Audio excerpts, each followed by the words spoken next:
भारतीय संस्कृति में सत्संग का बड़ा महत्व है। अनेक साधक महर्षि रमण के साथ भी सत्संग किया करते थे। वे अपनी जिंदगी से जुड़े अनेक प्रश्नों के समाधान महर्षि रमण से पाना चाहते थे। कुछ साधकों ने अनेक प्रश्न महर्षि रमण से पूछे। एक साधक ने पूछा कि महर्षि, सभी व्यक्तियों में मृत्यु का एक भय होता है, सब लोग मरने से डरते हैं, तो महर्षि, इस मृत्यु के भय का क्या उपयोग है? इससे हम क्या सीख सकते हैं? तब महर्षि ने कहा, निश्चय ही मृत्यु भय सब में व्याप्त है, पर उक्त भय से कोई लाभ नहीं, क्योंकि मनोसंचित वासना अभिभूत मनुष्य प्रकृति जनित मृत्यु का पात्र बनता है। यह भय मनुष्य को वैराग्य की ओर प्रवृत्त नहीं करता, अतः वह इस विषय का अनुसंधान करने में असमर्थ रहता है। वह इस शरीर की नश्वरता को नहीं जान पाता, वह इस आत्मा की अमरता को, इसकी सत्यता को नहीं जान पाता। तो महर्षि, आप सब लोगों को बिना भेदभाव के यही उपदेश क्यों देते हैं? मेरा उपदेश क्या है? प्रत्येक मानव में विद्यमान अहंकार का मरण अवश्य होना चाहिए। उसे इसका चिंतन मनन करना चाहिए। इस अहंकार का अस्तित्व है अथवा नहीं, बारंबार यह मनन करके मनुष्य सुपात्रता की ओर अग्रसर होता है। महर्षि, मृत्यु तथा पुनर्जन्म के मध्य कितनी अवधि रहती है? अवधि न्यूनाधिक होती है, परंतु ज्ञानी इन परिवर्तनों से मुक्त है। वह परम पुरुष में विलीन हो जाता है। ऐसा बृहदारण्यक उपनिषद का प्रमाण है। एक मत यह है कि मृत्यु के उपरांत प्रकाश का मार्ग ग्रहण करने वालों का पुनर्जन्म नहीं होता, किंतु तमिस्र आगामी जीवों का सूक्ष्म शरीर में कर्म फलोपभोग के पश्चात जन्म होता है। लोग ऐसा मानते हैं। यदि पुण्य पाप समान है तो मृत्यु के पश्चात अविलंब यहीं पुनर्जन्म हो जाता है। पुण्य अधिक होने पर सूक्ष्म शरीर स्वर्गगामी होकर पुनः यहां आकर जन्म लेते हैं। पाप के अधिक होने पर जीव नरक में जाते हैं तथा उसके उपरांत पुनर्जन्म लेते हैं। योग भ्रष्ट पुरुष के संबंध में भी ऐसा ही जानो।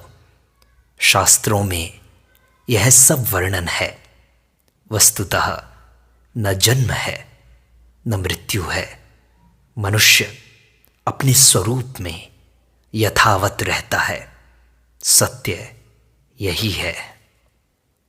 महर्षि, आसन क्या है और क्या वे जरूरी होते हैं क्या?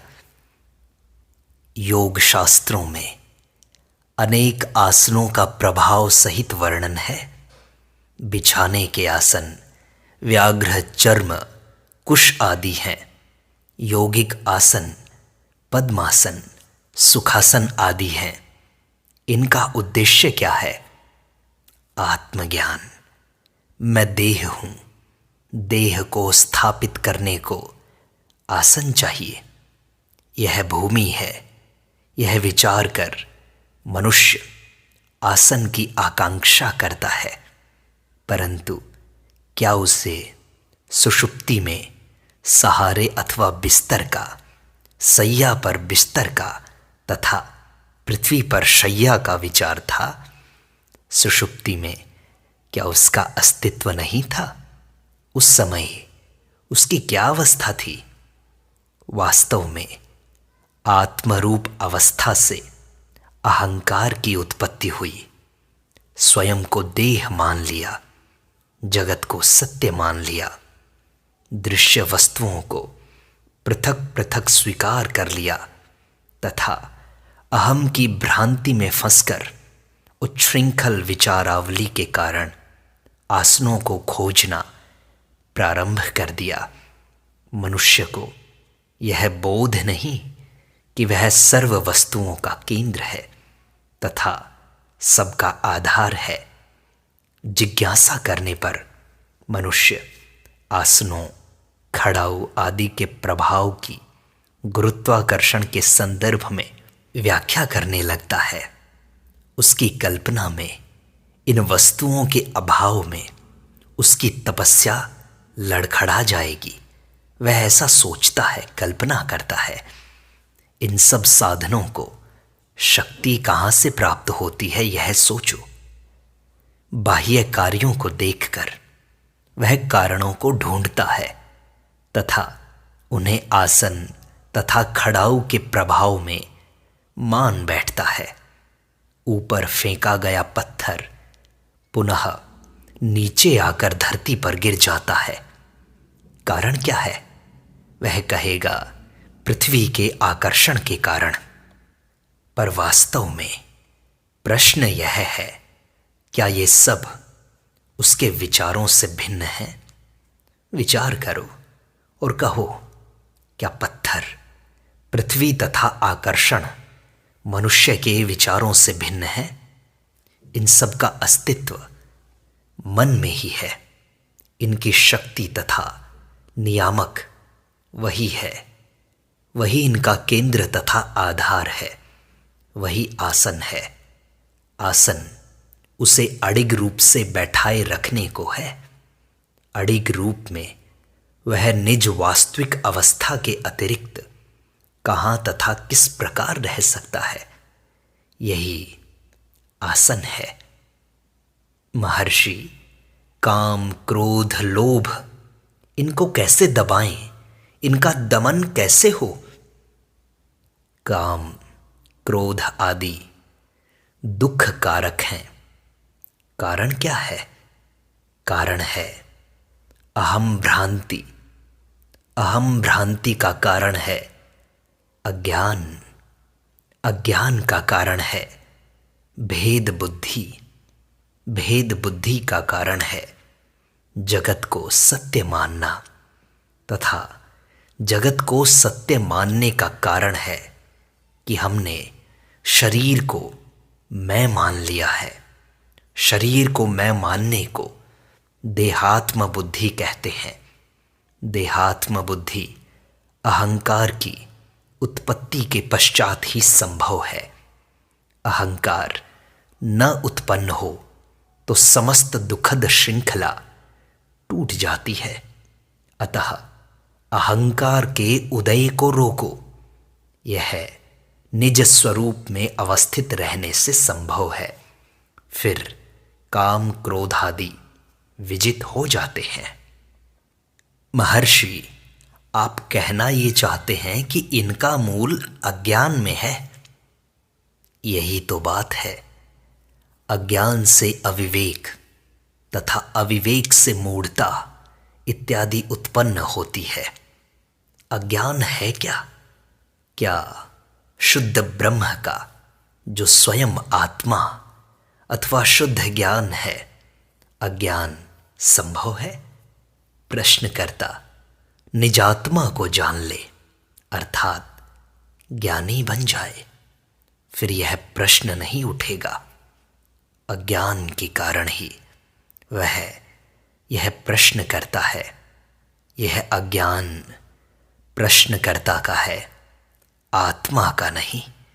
सूर्य के दृष्टिगोचर होने पर तमस नहीं रह सकता है। एक पेटी, एक मंजूषा द्रव्य से भरी है। मनुष्य कहता है कि यह द्रव्य मेरा है, पर पेटी ऐसा नहीं कहती। स्वामित्व की मूढ़ता के कारण ही यह दावा किया जाता है। आत्मा से पृथक कुछ भी तो नहीं है। अज्ञान भी नहीं, कारण अज्ञान भी आत्मा की ही शक्ति है, जो आत्मा को प्रभावित किए बिना विद्यमान है। तथापि अज्ञान अहम उद्भ्रांति है, अर्थात वह जीव को प्रभावित करता है। अस्तु, अज्ञान जीव का हुआ। आप कहो कि प्रमाण क्या है, तो मनुष्य कहता है कि मैं स्वयं को नहीं जानता। तब क्या आत्माएं दो हैं, ऐसा कोई स्वीकार करता है? एक दृष्टा तथा दूसरी दृश्य। यह स्वीकार करना संभव नहीं है। तब क्या अज्ञान उसका लक्ष्य है? नहीं, अहंकार की उत्पत्ति ही अज्ञान है और कुछ भी तो नहीं। महर्षि, क्या ज्ञानी और योगी भिन्न हैं? इन दोनों में, ज्ञानी और योगी, इनमें क्या भेद है? श्रीमद् भगवद गीता के अनुसार ज्ञानी सच्चा योगी तथा सच्चा भक्त भी है। योग साधना मात्र है तथा ज्ञान सिद्धि है। तो महर्षि, फिर क्या योग आवश्यक है? योग साधना है। ज्ञान की उपलब्धि के पश्चात योग की आवश्यकता नहीं है। सर्व साधनाओं को योग की ही संज्ञा दी गई है, जैसे कर्म योग, भक्ति योग, ज्ञान योग, अष्टांग योग। योग क्या वस्तु है? योग का अर्थ है जुड़ना। जब वियोग हो तभी तो योग संभव है। व्यक्ति वर्तमान में वियोग की भ्रांति से ग्रस्त है। इस भ्रांति का निवारण अपेक्षित है। इस भ्रांति निवृत्ति के मार्ग को ही योग कहा है। तो महर्षि, कौन सा मार्ग श्रेष्ठ है? यह तो व्यक्ति के स्वभाव पर निर्भर करता है। प्रत्येक व्यक्ति पूर्व जन्म के संस्कारों सहित उत्पन्न होता है। एक व्यक्ति के लिए एक मार्ग सरल सिद्ध होगा, अन्य व्यक्ति के लिए दूसरा। इस संबंध में कुछ भी अंतिम रूप से सुनिश्चित नहीं है। तो महर्षि, ध्यान कैसे किया जाए? ध्यान क्या है? सामान्यतया इसे एक विचार पर एकाग्र होना माना जाता है। उस समय अन्य विचारों का बहिष्कार किया जाता है। उचित समय पर यह विचार भी लुप्त हो जाना चाहिए। विचारों से शून्य चेतना ही हमारा लक्ष्य है।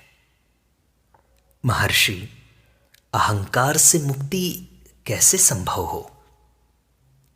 अहंकार से मुक्त होने के लिए अहंकार पर धारणा करनी होती है। इस पर धारणा करने से शेष सब सरल हो जाएगा। तो महर्षि, धारणा कैसे हो? क्या आपका आशय यह है कि एक अहंकार दूसरे से निवृत्ति हेतु उस पर धारणा करता है? क्या अहंकार दो हैं? ऐसा सोचो तो अहंकार एक ही है, उसी को ढूंढना है बस। महर्षि, मैं ईश्वर की आराधना कैसे करूं? ईश्वर आराधना हेतु आप अवश्य होने चाहिए, मैं अवश्य होना चाहिए। मैं निश्चय ही अति समीप तथा घनिष्ठ है, जबकि ईश्वर के संबंध में भी ऐसी धारणा नहीं है। जो अति समीप है उसे खोज लो, तदुपरांत अन्य सत्ता का अनुसंधान करो तथा आवश्यक हो तो प्रार्थना भी कर लो। महर्षि, शांति कैसे मिलेगी? शांत होना बड़ा कठिन लगता है। हमें क्या इसके लिए योगाभ्यास करना चाहिए? क्या अन्य कोई साधन है? जो कठिन नहीं है वह कठिन प्रतीत हो रहा है। एक व्यक्ति का भ्रमण करने का स्वभाव हो गया, उससे शांतिपूर्वक घर पर रहने को कहा जाए तो उसको असुविधा होती है। कारण क्योंकि वह भ्रमण करते रहना चाहता है। तो महर्षि, क्या कोई विशिष्ट उपासना है जो अन्यों की अपेक्षा अधिक सरल हो, सहज हो? सर्व उपासनाएं एक सी फलवती हैं, तथापि प्रत्येक व्यक्ति सहज ही वह उपासना स्वीकार कर लेता है जो उसकी पूर्व वासनाओं के अनुकूल होती है। महर्षि, बहुत से लोग माला जपते हैं, नाम जप करते हैं। नाम जप से क्या होता है? नाम जप आत्म साक्षात्कार को कैसे प्राप्त करवाता है? आदि नाम साधक के प्रयास के बिना ही सहज रूप से अपने आप जपा जा रहा है। उक्त नाम है अहम, मैं। किंतु जब यह व्यक्त होता है तो अहंकार के रूप में होता है। वाचिक जप जब मानसिक बन जाता है तथा अंततो गत्वा नित्य स्पंदन में बदल जाता है, तब जाकर शांति प्राप्त होती है। महर्षि, परंतु यह तो मानसिक जप हुआ या शारीरिक हुआ, पता नहीं लगा। मन अथवा वाणी आत्मा बिना कार्य करने में सक्षम नहीं है। महान मराठी संत तुकाराम दिन के समय समाधि में रहा करते थे तथा रात्रि में जनसमूह के साथ कीर्तन एवं नृत्य किया करते थे। वे निरंतर श्री राम नाम का उच्चारण करते थे। एक समय वे शौच क्रिया करते हुए राम राम का उच्चारण कर रहे थे। एक पुरातन पंथी पुजारी को पवित्र नाम के अशुचि उच्चारण से बड़ा क्षोभ हुआ तथा उसने तुकाराम की लांछना करके उन्हें शौच आदि के समय मौन रहने का आदेश दिया। तुकाराम ने कहा, जो आज्ञा, कह मौन साध लिया। तुरंत ही तुकाराम के रोम रोम से राम नाम की ध्वनि उत्पन्न होने लगी तथा पुजारी इस उच्च नाद से भयभीत हो गया। तब उसने तुकाराम से विनती की कि नियम आदि सामान्य जनों के लिए होते हैं, आप जैसे संतों के लिए नहीं। महर्षि, कहा जाता है कि श्री राम कृष्ण को अपनी इष्ट देवी काली की मूर्ति में जीवन स्पंदन प्रतीत होता था। क्या यह सत्य है? जीवन की प्रतीति श्री राम कृष्ण को ही होती थी, अन्य व्यक्तियों को नहीं। जीवनी शक्ति उन्हीं में से निस्सृत थी, उन्हीं से निकलती थी। यह उनकी स्वयं की जीवनी शक्ति थी जो बाह्य रूप से व्यक्त होती थी तथा उन्हें अंतर में आकर्षित करती थी। मूर्ति में जीवन होता तो सभी को प्रतीत होता। वस्तुतः प्रत्येक वस्तु जीवनमय है, यह तथ्य है। श्री राम कृष्ण के जैसे अनुभव अन्य भक्तों ने भी तो किए हैं। महर्षि, आप कहते हैं कि हर जगह जीवन है, फिर पत्थरों में जीवन कैसे संभव है? वे तो जड़ हैं, अचेतन हैं। संपूर्ण ब्रह्मांड जीवनमय है, तुम पत्थरों को अचेतन बताते हो। यह तुम्हारी ही स्वचेतना है जो अचेतन का निरूपण कर रही है। अंधेरे कक्ष में कोई वस्तु खोजनी हो तो दीपक से ढूंढी जाती है।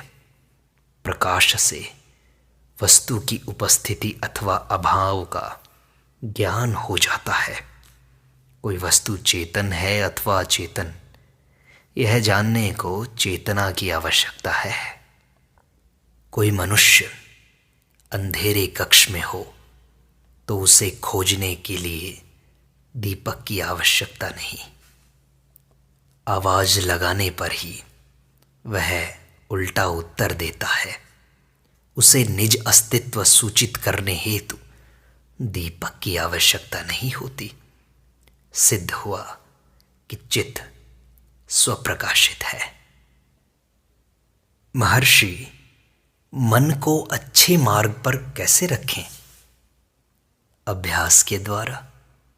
इसे शुभ विचार प्रदान करो। मन को श्रेष्ठ आचरण का प्रशिक्षण देना चाहिए। महर्षि, परंतु मन जो स्थिर नहीं होता उसको कैसे करें?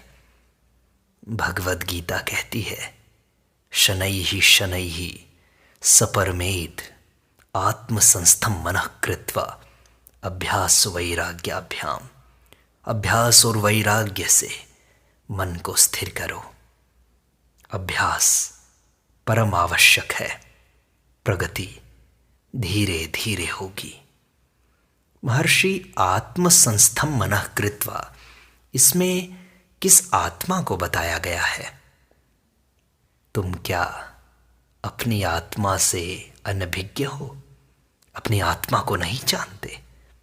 तुम्हारा अस्तित्व तो निसंदेह है ही, अथवा क्या तुम अपने अस्तित्व को भी नकारते हो? यह आत्मा कौन सी है? यह प्रश्न तो तभी उठेगा जब तुम्हारा अस्तित्व न हो।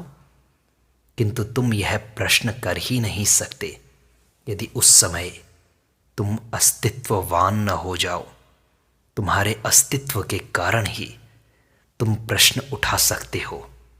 तुम्हारा प्रश्न यह सिद्ध करता है कि तुम्हारा अस्तित्व है।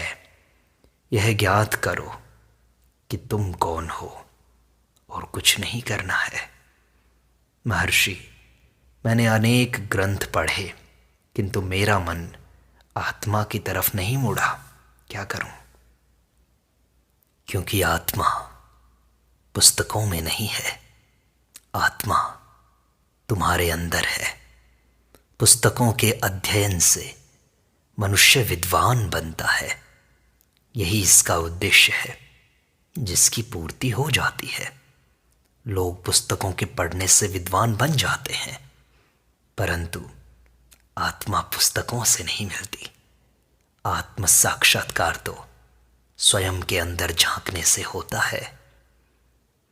तो महर्षि, आत्म साक्षात्कार क्या है फिर? तुम ही आत्मा हो और साक्षात भी तुम ही हो। तुम्हें साक्षात में कार लगाने की जरूरत नहीं है। इस प्रश्न से ऐसा लगता है कि तुम स्वयं को अनात्म मानते हो। तुम मानते हो कि तुम्हारे अंदर आत्मा नहीं है। तुम्हारे प्रश्न के मूल में है कि तुमने इस शरीर को अपना मान लिया है। प्रश्न उत्पन्न हुआ है वर्तमान में। तुम्हारी सुषुप्ति में भी क्या यह प्रश्न उत्पन्न हुआ था? उस समय क्या तुम्हारा अस्तित्व नहीं था? निसंदेह सुषुप्ति में भी तुम्हारी सत्ता थी। दोनों अवस्थाओं में क्या भेद है कि अभी प्रश्न उत्पन्न होता है, किंतु सुषुप्ति में नहीं। वर्तमान में तुम स्वयं को देह मान रहे हो। चारों ओर तुम वस्तुएं देखते हो तथा उसी प्रकार आत्मा के दर्शन की आकांक्षा रखते हो। इतना दृढ़ है आदतों का बंधन। इंद्रियां अनुभूति का यंत्र मात्र हैं। तुम दृष्टा हो, दृष्टा रूप ही रहो। इसके अतिरिक्त दृश्य है भी क्या? सुषुप्ति की अवस्था ऐसी ही है। अतः तब यह प्रश्न उत्पन्न नहीं होता। इस प्रकार आत्म साक्षात्कार केवल अनात्मा को हटाना ही है, जो देह, इंद्रियों, मन, बुद्धि से परे तुम्हारा स्वरूप ही है। तुम ही उसे देखते हो, तुम ही हो।